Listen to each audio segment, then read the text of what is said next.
a murder scene. Investigators discover huge amounts of blood everywhere.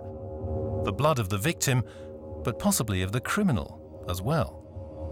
From tiny traces, today's investigators can quickly identify a potential culprit beyond any doubt.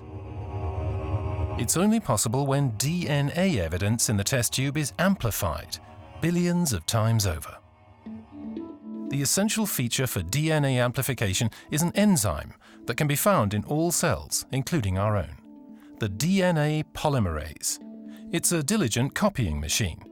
Every time a cell divides, the DNA polymerase creates an exact replica just beforehand of the complete genetic material, that is, the DNA. The original and the copy then divide, one to one, into new daughter cells. And this principle can also be employed in a test tube. To read the DNA, the mixture is first heated and then cooled down again, 30 times over. During this process, the tiny amounts of DNA are amplified billions of times.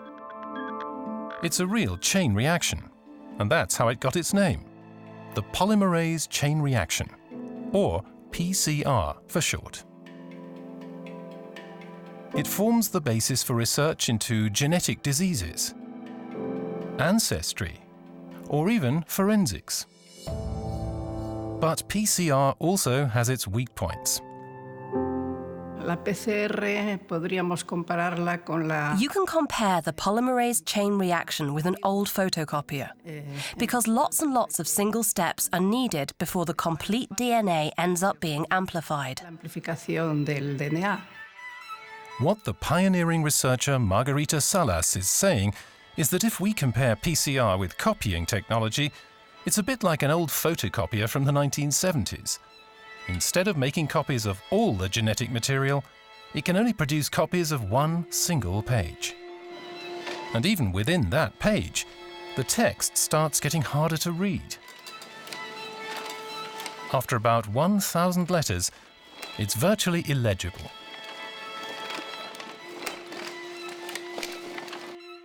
Margarita Salas, now 80 years old, changed genetic research forever. Here at the Centro de Biología Molecular Severo Ochoa in Madrid, she's been researching and teaching for over 50 years. It's no coincidence that her institute is named after a Spanish Nobel Prize winner. I got to know Severo Ochoa when I finished my third year studying chemistry.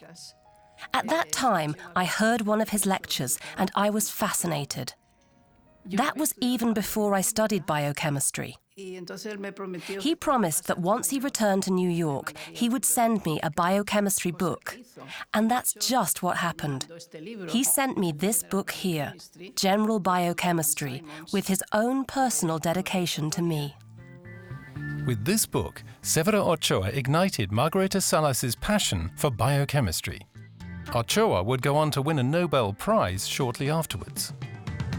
In 1964, Salas also promptly followed her mentor to the United States.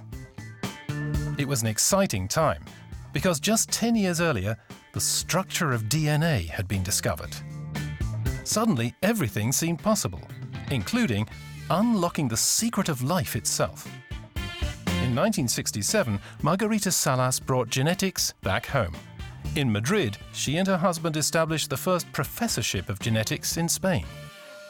When we returned from New York to Madrid, it was like coming back to a kind of scientific no man's land. Molecular biology hadn't established itself in Spain at all. We wanted to change all that and teach the subject there. That was when we decided to investigate the bacteriophage Phi-29, a bacterial virus, because it was small and hadn't really been researched at all.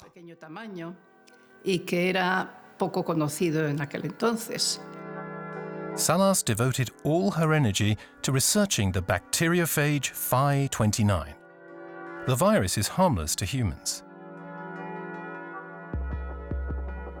Over decades, Salas gradually uncovered the secrets of the virus, not only of its molecular structure, but also its genetic background.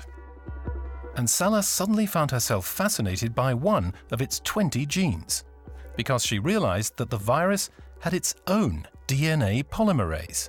That placed it in a class of its own. Y estudiamos la DNA polimerasa. We examined the properties of the DNA polymerase and discovered that we were dealing with an extremely efficient enzyme. That is, it starts synthesizing at one point of the DNA and carries on doing so to the very end without interruption. That was when we suddenly realized that the properties were extremely suitable for use in biotechnology. En biotecnología. Going back to the metaphor of the photocopying machine for a moment, a geneticist's everyday life suddenly looked very different from before.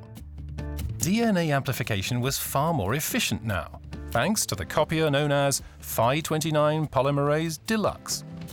This one was finally able to copy not just one page, but 15 of them, all at once, without any problem. There were also far fewer copying errors. And Salas's polymerase also functioned at a comfortable temperature of 30 degrees Celsius. Unlike the usual DNA amplification technique, where the test tube containing the polymerase had to be heated and cooled many times over. Salas immediately filed a patent application for her technique. La DNA polimerasa F29. The Phi-29 DNA polymerase also turned out to be extremely profitable in economic terms. As the holder of the patent, the Spanish National Research Council generated royalties of 6.6 million euros for as long as the patent was in force.